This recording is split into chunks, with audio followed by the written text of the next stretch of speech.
অনেক রোগীদের ধারণা বীর্য এবং শুক্রাণু এ তো একই জিনিস, একই জায়গা থেকে প্রোডাকশন হয়ে আসে।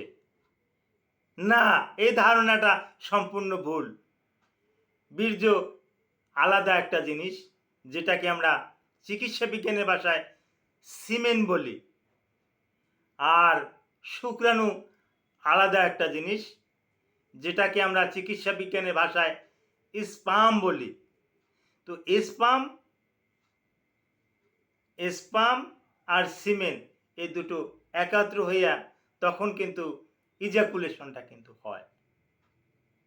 দুটো জায়গাও কিন্তু আলাদা আলাদা জায়গায় তৈরি হয়।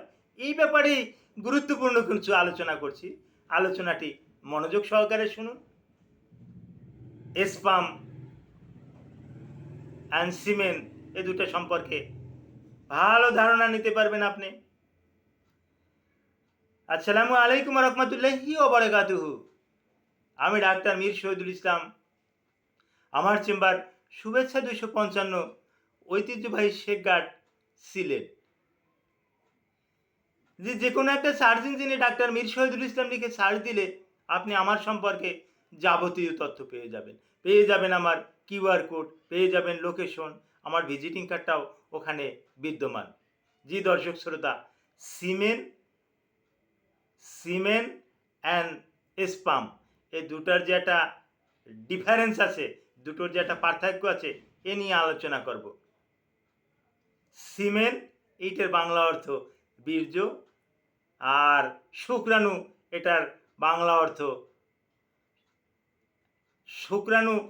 শুক্রাণুটাই বাংলা, ইংরেজি থেকে এটা আমরা চিকিৎসা বিজ্ঞানের ভাষায় স্পাম বলে থাকি। এখন বীর্যর ক্ষেত্রে আসি। বীর্য কোথায় তৈরি হয়? বীর্য তৈরি হয়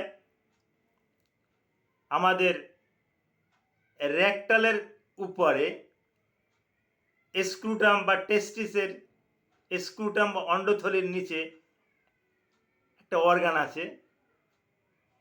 এই অর্গানটার একটা সুন্দর নামও আছে। ছোট সিমের বিচির মতো দেখতে, দুপাশে দুটো ভাগ করা থাকে। এটাকে বলি আমরা পোস্টেড গ্ল্যান্ড। এই পোস্টেড গ্ল্যান্ডের সাথেই আছে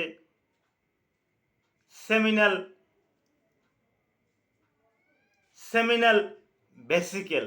এই সেমিনাল ভেসিকেল থেকে কিন্তু সিমেন উৎপন্ন হয়।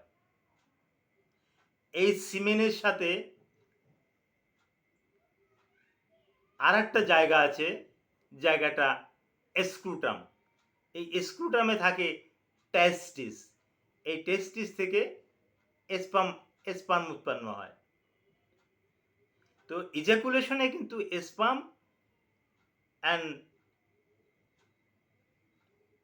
স্পাম আর বীর্য এই দুটো একত্রে কিন্তু আউট হয়ে যায়। তো এখন অনেকের প্রশ্ন যে এই বীর্য তো কারো ক্ষেত্রে বেশি, কারো ক্ষেত্রে কম। এখানে বেশি কম এটা কোনো আমাদের চিকিৎসকদের কাছে ডাজ নট ম্যাটার, এটা কোনো ব্যাপারই না। হ্যাঁ, কারো কারো ক্ষেত্রে 1.5 মিলি ইজাকুলেশনে আউট হতে পারে, কারো কারো ক্ষেত্রে 5.5 ml বা 5.5 সিসি আউট হতে পারে। এরকমেরই সাধারণত হয়। কিন্তু মনে রাখতে হবে, একবার ইজাকুলেশনে বা 1 ml বীর্যে স্পাম বা শুক্রাণুর সংখ্যা 15 মিলিয়নের বেশি। 15 মিলিয়নের বেশি যদি হয়, তাহলেই আপনি সন্তান দানে সক্ষম। 15 মিলিয়নের কম হলে যে আপনি সন্তান হবে না, এ কথা আমিও বলছি না, কোনো ডাক্তারও বলছে না, তবে একটু সমস্যা হতে পারে। শুনলে আশ্চর্য হয়ে যাবেন, 1 ml বীর্যে 15 মিলিয়ন থেকে শুরু করে 200 মিলিয়ন পর্যন্ত বীর্য বিদ্যমান।